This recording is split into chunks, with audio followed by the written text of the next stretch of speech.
Hello, Madrid stars. It's been a while. Yeah, it's been a couple of weeks. Did not record during the international break. Just wanted to take some time off. But I'm happy to be back. I'm happy to be doing this again.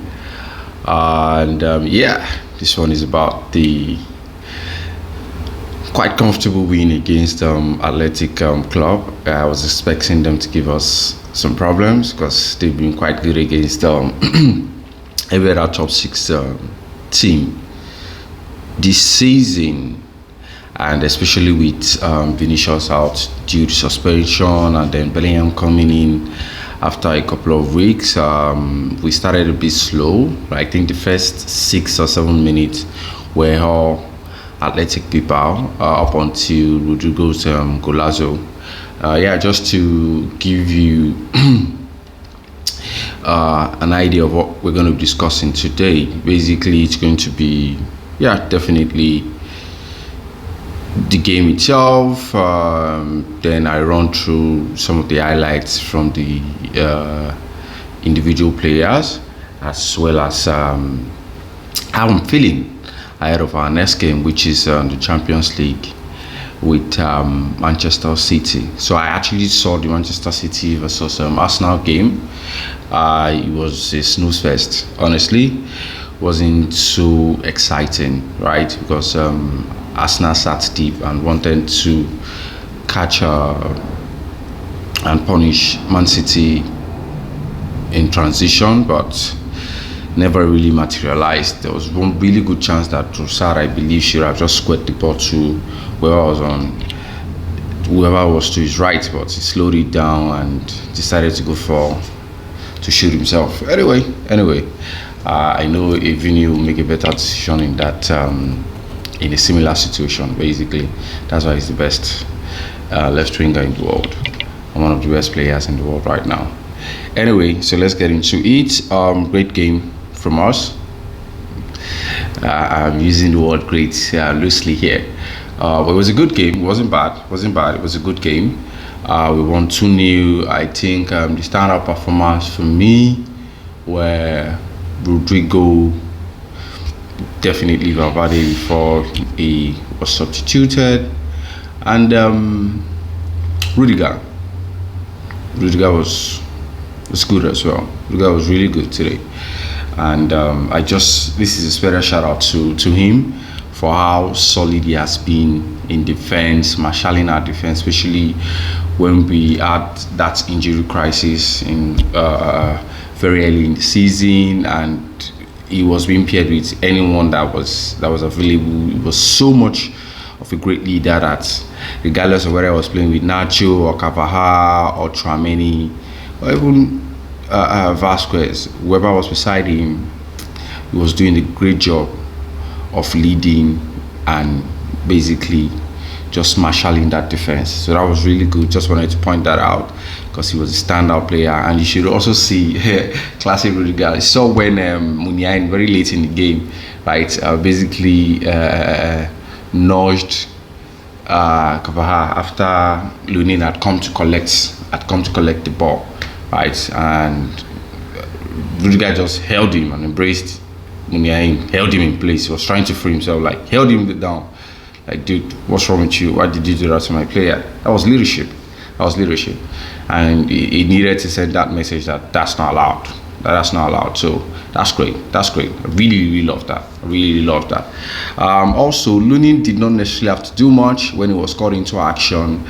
We basically did not give Bilbao a lot of chances. But when he was called into action, I think there was a team shot from Gurizeta very late in the first half, and then there was that beautiful half volley from Iñaki Williams that went straight at Lunin and was quite fast. The reaction was really good to push the ball away and give them a corner kick.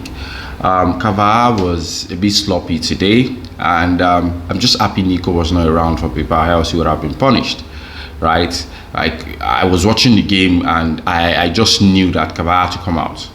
right? Even though it came out very late in the game, that okay, if Vasquez would have been better in this game. Eventually, when Vasquez came in, he played more in his natural role as a seven, but hopefully, and now you can see that what's his name? He's back for Man City and he's going to be playing against either him or Jeremy Doku. It's going to be one hell of a game. Anyway, I hope he switches on like he always does in some of these big games, right? I also need to talk about, like I mentioned, Rudiger had a really great game today. You would notice that a lot of Bilbao's play in the first half was targeted at Tchouaméni and Kroos, especially when they have the ball, so that we cannot play through them. So this is where the brilliance of Rudiger comes in, right? He was playing a lot of line-breaking passes, right? Not even straight at Tchouaméni or Kroos, who are those that we start the ball with from the back, right? But he was playing to Brahim, especially to his right, to Brahim, to Fede, and sometimes even to Jude, who comes to collect the ball and try to create and try to move the ball forward.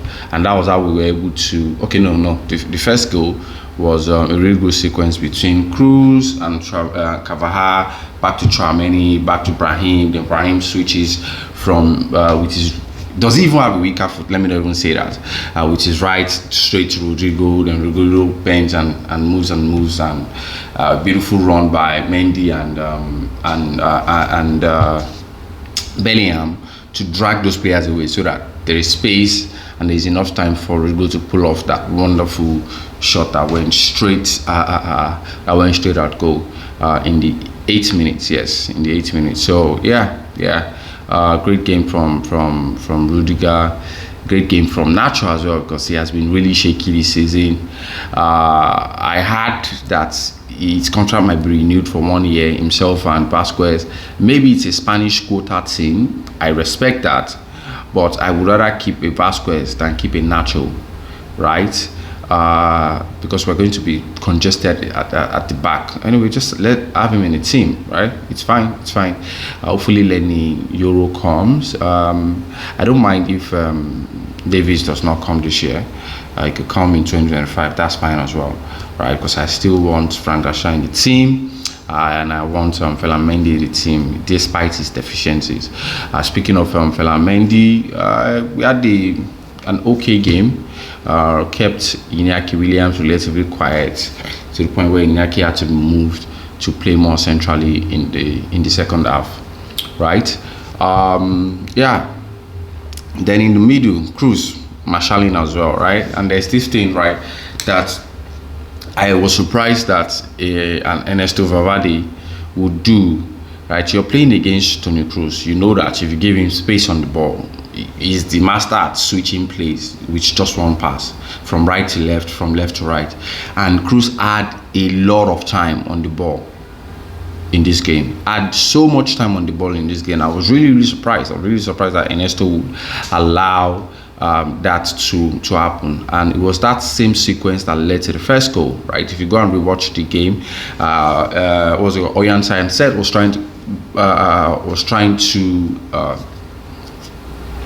to press him, right? But Kroos, he makes his decision. He basically telepathically communicates with every other person on the pitch, right? He knows where Carvajal was, played the ball to Carvajal brought it down, and basically lobbed it over a Bilbao player. The ball went straight to Tchouaméni, and Tchouaméni luckily was able to get some very weird pass off that got to Brahim. Brahim got the ball, turned immediately, running towards the goal. Noticed that Rodrygo was free to his left, switched the play again, right? And there was a lot of space. Although he had a couple of 5 shots in front of him, that's where the run of Bellingham and Mendy, that's where they came in, right? Mendy was running this way, dragging one player with him because they know that Rodrygo could actually pass the ball to any of the 2 players running. Bellingham did the same thing, ran across from Rodrygo, that took 2 other players out.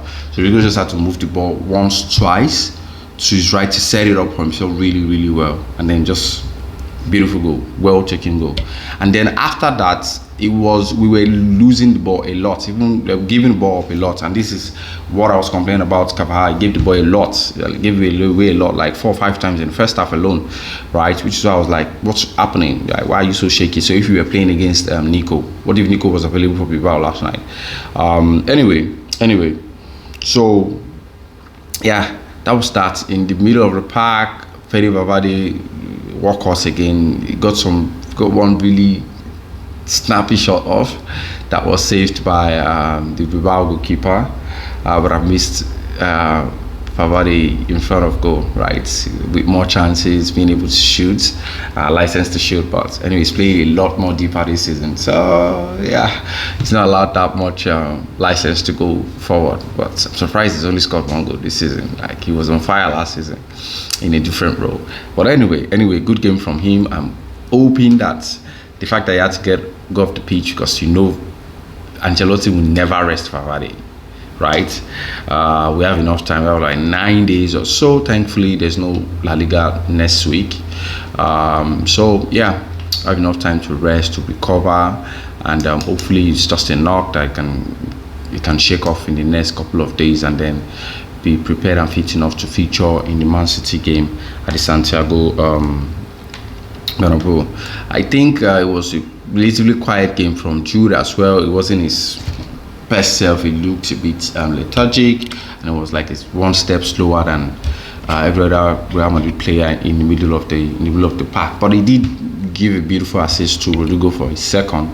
But other than that, and then there were a couple of dribbling sequence that he was able to get off. It was good. It wasn't so bad, right? But nothing too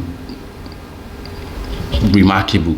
It was quite a quiet game by his own standard for him. So yeah, it's just his first game back for us, so it's fine. Nothing too serious to worry about. Brahim, you should have scored. He had a couple of chances, should have scored, but his link-up play. It was really good. It was really good, getting the ball in deep spaces, moving it forward, dribbling. His movement was just so good. Switching play, it was so good. Like, we barely missed Vini today. Yes, let's talk about the man of the hour, Rodrygo. What else can one say about him, right? He came in clutch twice for us, right, against a tough opponent, and yeah, which was really good. Came in clutch for us twice against a tough opponent, so that was really good. Like, both goals well taken. I especially loved the second goal because of how he broke the ball and basically sent Lekwe, or was it Vivian, away, and chose the more difficult option. Instead of playing to the far post, he decided to slot it in at the near post. Really beautiful play. Shows you how dangerous Rodrygo can be, and I hope he stays in Real Madrid for the rest of his life. Like, he's a really good player. Let's find a way to accommodate him, right? He's a top player. I stood up from excluding it. I love those guys. Sorry, I just couldn't help myself. Anyway, yeah, so it was a good game all round. Madrid came in, didn't have enough time. I think came in about 75 or 80th minute. 80th, yeah. Lucas Vasquez as well. Camavinga had one really crazy dribbling sequence. It was just like toying with those guys. Like, there were about 4 or 5 people on him, and he was still able to get the ball out. I'm like, dude, how did you do that? Like, so yeah, then it was good to have Militao back. Oh, I just so love the fact that all of Santiago Bernabeu were just cheering for him. Like, he's been out for more than 232 days. That's a lot of time to be out, right? It's an ACL injury. It was good to see him, even though he played just 2 or 3 minutes in the game today. So we did not get to see Arda play, a favorite young player at the moment. Anyway, Ancelotti, we're going to forgive you for this. My Turkish fans as well. Please, let's forgive him for this. I'm sure Arda will get a lot of game time, right? There are going to be a couple of reshuffling in the middle of the park. We should have Kepa out. We should have Modric out. I don't know who else. Possibly Mendy as well. But let's see. There will be a lot of opportunities. There'll be a lot of opportunities, right?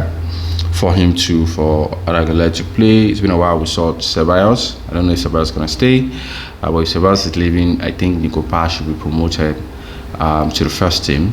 Right? He deserves it. Really good player. Really good player.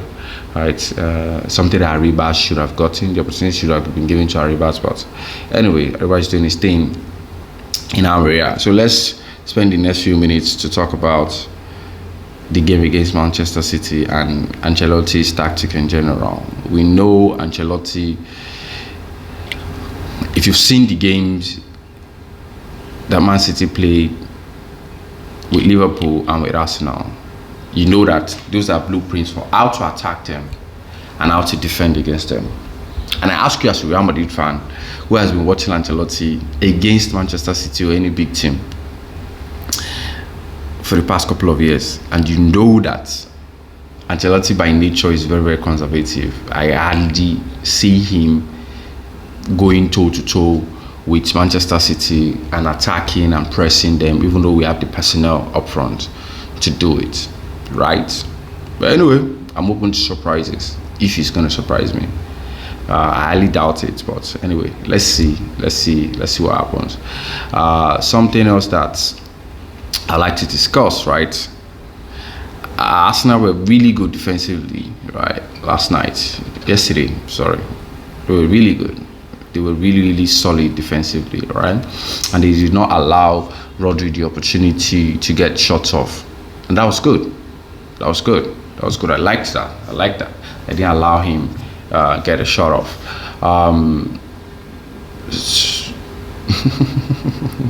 De Bruyne was quiet. Eliana was quiet. I think they were more dangerous when they brought in.